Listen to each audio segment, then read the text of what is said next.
What's going on, everybody? Check it out. This is going to be real quick. I'm not going to take too long with this. I just want to say I appreciate all of y'all. And I mean, I really do. I appreciate all the love, all the support, right? I appreciate the opportunity, to go speak in Rhode Island at the Blexit event. Appreciate it 100%. And there's a lot of good people that are a part of Blexit. And this ain't, nothing against you guys at all. The ones that are good that really do want to get out there and educate people and talk to the Black community and educate them a little more on politics. This is nothing against you at all. I appreciate you and I'm with you. You feel me? I stand with you on that. But some of the people that represent Blexit, one really in particular, is the reason why I'm not going to speak. I'm not going to go speak. And I'm gonna call it out because I don't do no shade without the name. Officer Tatum. I just disagree with this brother on a lot of things. And, I hope that he gets himself together, but I can't, for me, it's counterproductive for you to say that you want to get more people involved in this movement that you co-founded, Blexit with Candace Owens. But at every single chance you get, from what I see, you take the opportunity to tear down this community that you say you're trying to raise up. It's one thing to educate, but it's a whole other thing to make excuses for everybody else, including corrupt cops. This is what it made my decision for me. You will make a decision for a corrupt cop. Even police officers are coming out and talking against this, and you double down and throw, bruh, the things that you say is divisive. The things that you say are not encouraging to the community. So for that reason, I don't want to be attached to anything that's got Tatum's name on it. I don't want to be a part of any speaking engagement where Tatum's name is on it. I disagree with you. Flat out. I disagree with you. I pray for you. I hope that you get yourself together, bro. Because if you say, and then that's another thing, you say that you're a Christian, yet at every turn, that every chance you get, you take it upon yourself to call Black people stupid. The same Black people that you're trying to reach, to try to educate them about this movement, about teaching them about the things that you've learned along the way. But you do it with such vitriol. It's like nobody's going to ever listen to you. And it makes it hard for people like me as an influencer and as a Black Trump supporter. It makes it real hard because when they listen to you, they don't hear nothing like me.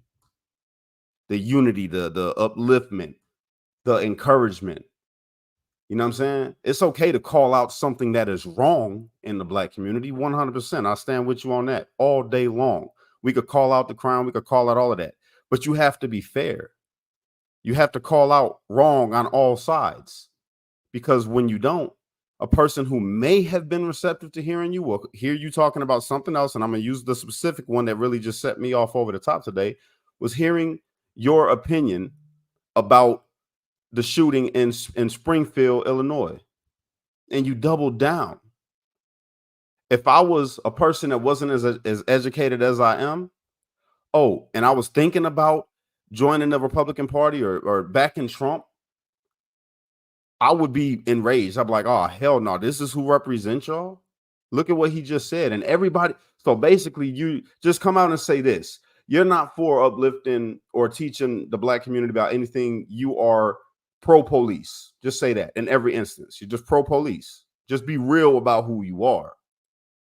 Don't try to tear other people down that are uneducated in your sense, stupid Blacks, as you like to say, dumb Blacks, as you like to say, how Black people are so stupid and Black people are so dumb, which, bruh, I really do feel that you will be a powerhouse if you could just change your approach, because you got the audience, but you got to ask yourself what kind of audience you got. That's my challenge to you, because every time I've seen your videos and I go in your comment section, they spitting the same rhetoric that you spit. You got people feeling comfortable saying things that you say, and they can always refer back to you and say, well, look, Tatum said it. And he was from a troubled past, and he's black, so he said it. I'm not even gonna say what I want to say here. Let me just show you this video, and they'll pull you up, and you just talking, bro. What the hell is going on with you? I used to really like your stuff, bro. I really did. I really did. I enjoyed watching your stuff once upon a time. And to see how you are now is completely different than the person that I used to watch. And really, bro, when I was in, I'm gonna tell you this. I'm gonna tell you this, and this goes for all the influencers that got a radio show. All of you influencers out there that are on the radio that people listen to you. All right. In prison, when I was locked up, this is the truth, Tatum. This is to you, bro.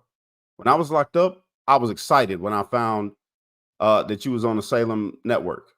I was excited because there's not a lot of conservative news sources out there, and especially not a lot of black people on the radio that's conservative talking. So I listened to your show on the radio. I was in the hole, right? And I'm yelling through the door to tell everybody, yo, y'all got to listen to my man's Tatum.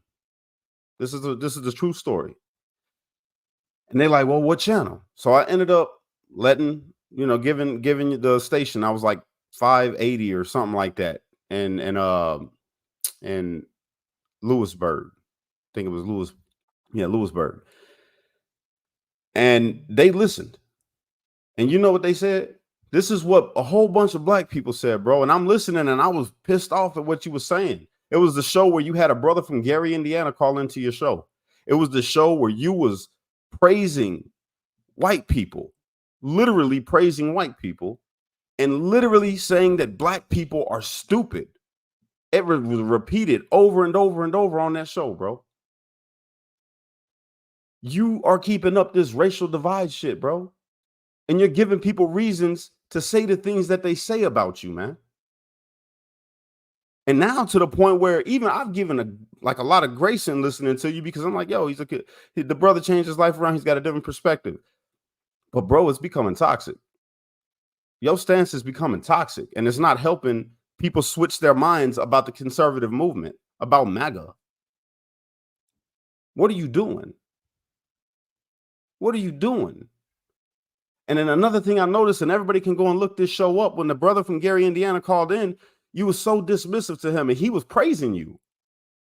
This is a brother from the hood. If you know anything about Gary, Indiana, he's living in a fucking war zone in Gary. It looks like a war tore through that place, dilapidated buildings and all of that. But he's taking his time to sit and listen to you. And when he calls into the show after you've had countless other callers call in, who majority of them I could tell was, white people. And you were so kind, and you were so praising, and you were so nice. But when this brother came on your show, bro, you was like on defense, because you automatically assumed that he was going to be against you because he's black, because you feel guilty about the things you say yourself, that you got to be on defense when a black person approaches you or talks to you that isn't in the circle that you're in. I don't never feel like that. Given I know that when I make videos, there's some people that are, just Biden supporters or uneducated voters or whatever, they're going to come in there and they might be black and they might call me the names that they call you, but then they get to know me. Then they listen to me. And then they're like, oh, bro, I thought I get this a lot. You're not like Tatum. You ain't like Tatum. I thought you was going to be like Tatum. Bruh, that's a problem. That's a problem. My advice to you, man, because I don't hate you, bro, but I really hate your stance. My advice to you is to take a communication class or something, And the thing, bro, I just watched another video from this other brother who I love. I love this brother because he's a former cop. And that's what really pissed me off, is because I feel like the video that you made may have been in response to his video. He's a former cop and he's breaking down that situation piece by piece. You know what? Let me see if I can pull that up real quick and play it. This is why I'm upset, everybody. I want y'all, it's all of what I just said, but this video did it for me. All right. So I'm going to pull it up, and I want you guys just to make this shit make sense to me. You know what I mean? Make it make sense to me. When you got people saying these kind of things, how do you expect anybody to want to be a part of this movement? Like it's insane, especially people that don't know nothing except for what the news tells them. And then you got people like this saying shit like this. It blows my mind. Where's this video at, man? It's my saved. Ugh, really, it's disgusting. Pisses me off. My bad, y'all. I know I said I wasn't gonna be long, and I'm not trying to be, but I want y'all to understand where I'm coming from with this because Tatum. Okay, so this is what. First, I want y'all to watch this video. This brother right here, I don't know. I just found him like maybe a week or two ago. I've seen his videos and I've been following him. And the title of his stuff is Breaking the Barriers. And I felt like that was a connection. Great minds think alike. So I'm gonna play this for you guys, and then I'm gonna go to what Tatum says. All right. So check this out. Check this out. Instagram. Here we go. That's it for murder. I'm going to break this thing down based on laws and case law, but then I'm going to give you guys my unfiltered opinion at the end because I'm pissed off. So officers responded to Sonia Massey's house when they received a phone call for a prowling investigation. Now, what a prowler is pretty much means that somebody's outside my house, maybe casing, whatnot. And so the officers respond to investigate. The officers get there, they walk around Sonia Massey's house, they don't find anybody, but what they do find is that there is a car outside with broken windows. What's up? I got some paperwork. Can you grab that Bible, please? Yeah. Hey, I just need your name so we can get out of here. Was there any damage previous to your car? Previous, yeah, it was. Okay, what was the damage? A dent, I believe. What about windows? Oh, that. Listen to this brother's common sense take on this. Perfect. All right, so I'm gonna pause the video here because this is actually a really key moment for the investigation from a threat assessment level. The officer asked her, hey, was your car like that? She actually confirms and said, yeah, my windows were like that. The reason that's important is because as the officers are doing this investigation, they started with their threat level up here. No doubt about it. They're walking around the house. Their threat level is up here. When there's nobody there, it should slowly start to come down. Once it comes down, they walk inside. They're talking to her. Hey, my windows were already broken. Okay, cool. My threat assessment level is going down a little bit. It doesn't mean that you're dropping your guard, but it just means that you're able to decipher whether or not something is a threat or not. And it allows you to go to the step 2 of the investigation, which is who is this person that we're dealing with? And she's the one that actually called. Let's continue to watch the video. What is your last name? Shouldn't have to think about your last name. You're not in trouble. I just need to text. Massey. Huh? Massey. Yeah. You have an ID? That'd make things so much easier. I just need just driver's license will do, and then I'll get out of your hair. I want to show y'all my paperwork. I will get your paperwork. What paperwork? Okay. I got some paperwork. Well, just get your ID. Well, let's get your ID first, and then one task at a time here. Okay. I want to highlight something else in this video. You'll notice the officer say one thing at a time. The reason he said one thing at a time is because I think that these officers noticed that she's dealing with a mental health crisis.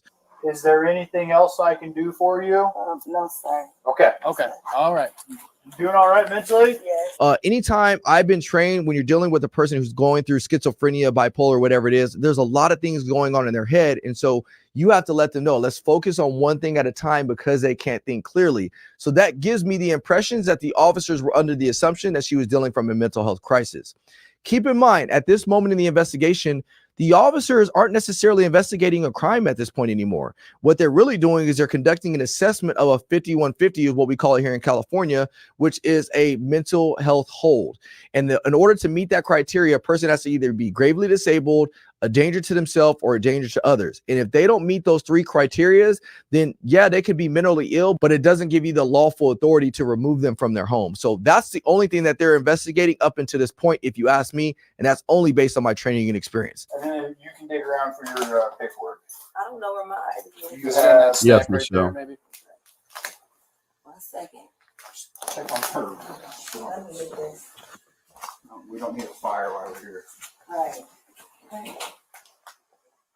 And I know it's small. I just really wanted you all to hear. The officer notices that the stove is on. He says, hey, look, I don't want the house to go up in flames. My question here, and this is obviously hindsight being 2020, but I can specifically talk to this because I've done it before in the field, is can the officer go and turn the stove off? I believe that's important to know. You have 2 officers on scene. One officer could easily walk over and turn the stove off while the other one stays with her. I know some officers will probably say, well, that's hindsight being 2020. But look, I've been in similar scenarios. I've literally been on mental health calls for service where people have threatened to blow the house up. We walked in and we smelled gas. And the first thing that we did was walk into the kitchen and turn the stove off. So if you have 2 officers on scene, that's something that you can do. That's the advantage. Now, if it was 1 officer on scene, maybe that's not as likely, but still, those are things that I can legitimately say is possible for the officers to do. Even with hindsight being 2020, I think it's reasonable. And when it goes to court, it's going to come down to would another officer with similar time on and similar experience think to do that? And I think other officers would. And the only reason I can say that is because I've done it and other officers have done it in the field. Let's continue. Huh? Where you going? Away from your hot steaming water. Away from the hot steaming water? Yeah. Oh, I rebuke you in the name of Jesus. Huh? Rebuke you in the name of You Jesus. better fucking not. I swear to God, I'll fucking shoot you right in your fucking face. Okay, I'm sorry. Drop the fucking pot! Drop the fucking pot! Drop the fucking pot! 19 shots fired. Shots fired! Shots fired! Drop the fucking pot!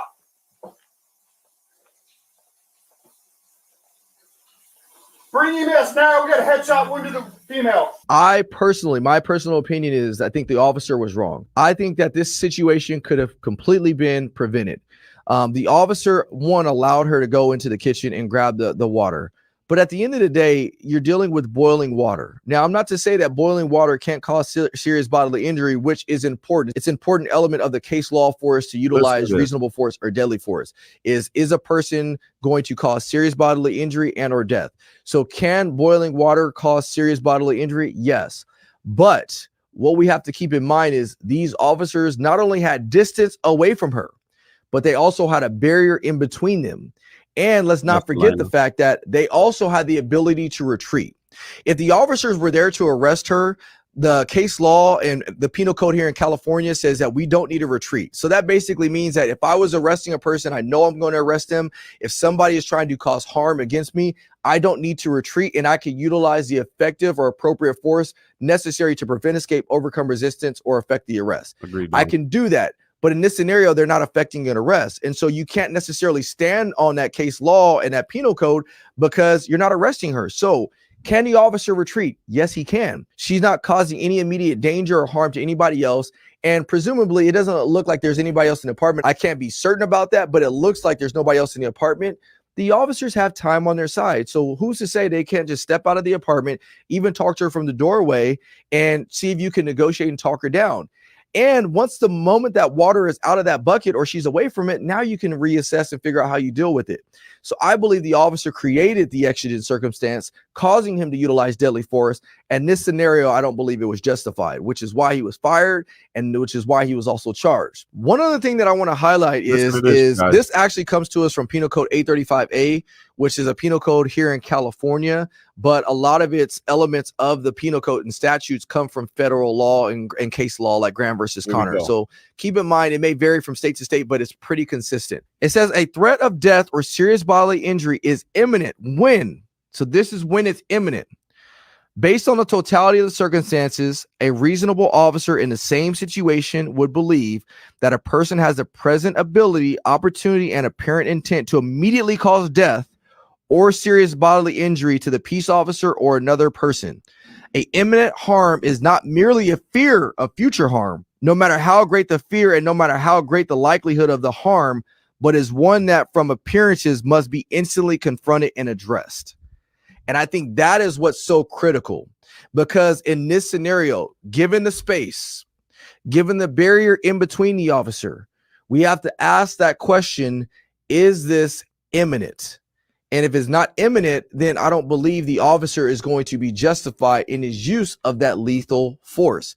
Yes, there could have been great bodily injury. Yes, there could have been death, but that would have been if she was charging at them fast with a pot of water, like close to dumping it on her head, but none of those factors were present. And so if the officers had the opportunity to retreat, especially when you know that at this moment in time, she's not under arrest for anything, you're just dealing with a mental health crisis, that's what's really going to be called into question here. So up until this point, I've pretty much given you guys a breakdown based on law and things like that. But now I'm going to share my heart with you. I'm pissed off for many reasons. And the reason I'm really pissed off is because this officer had no empathy, no remorse for what he did. I don't know if you guys saw the long form video, but there's two other things I wanted to highlight in this video that you probably didn't see in the videos that are going viral. Let's watch. Listen to this shit. She's still breathing, but she's losing a lot of blood from the head. The officer says that she's still breathing. You had the opportunity to save her life, and you didn't. You didn't. As a matter of fact, this is what you said. So, is there anything you think we can do for her? No. All right. I'm not even going to waste my med stuff then. You're not even going to waste your med stuff for them. Again, officers, if this is your family member, would you want an officer treating your loved one like this, even if there was a slim possibility of survival? But it doesn't stop there. This is the last thing, and I'm only going to share this with you, not to add gasoline to this fire, but because I have to call it out, and because we all are better than this. Yeah, I'm good. This fucking bitch is crazy. There's freaking no excuse for that. Zero. The officer knew that she was dealing with mental health issues. And if you guys have never had family members with mental health, then okay, you may not understand what it's like for them to go through what they go through, but mental health is a real thing. And so the mere fact that you're going to say that this bitch was crazy as your way of coping or justifying what you did, it's unacceptable. Don't get me wrong. I understand that officers process trauma differently. So I'm not negating any of that, but what he's saying and what he's going through is unacceptable. It's demonstrated by the callousness for the moment he shot her. He didn't want to utilize medical aid. It's demonstrated that when he had the opportunity, when he found out that she was still breathing, he still didn't utilize medical aid. It's demonstrated when he walks out and then he says, this chick is crazy. All these things tell me that this officer was wrong in what he did. This is not one of the favorite things I like to do in my job when creating content, but it's a necessary thing that I have to do in order to maintain that bond and relationship that we should have with the community. But one last thing, this officer does not represent a system. Facts. This officer does not represent law enforcement in its Facts. entirety. Facts. And that's why myself and other officers will stand up and call people like this guy out. Not this officer, though. Now, this is the response from Tatum after he's done seen the video and made a video about it. Then he sees the full video, as you hear him say. Now, you heard how this man just responds. And this cop, bro, his name is Ryan. And on Instagram, he is breaking_barriers_united. Everybody gonna follow him. I follow his stuff, man. I love this brother's take. But listen to what Tatum's response is to people like him. Listen. All right, let me just say this real quick. When I evaluate police shootings, I evaluate it from start to finish, from top to bottom. So everybody that's claiming that they know what they're talking about and you're a former cop and all this stuff, cut it out, man. What y'all didn't see is the other angle, because I didn't post it on Instagram yet.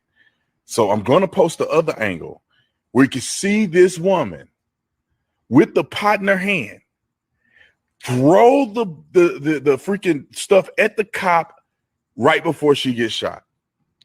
Now, some of you guys haven't looked at the body-worn camera footage, and you somehow think Brandon Tatum is just wasting his time saying a cop is justified just for the heck of it.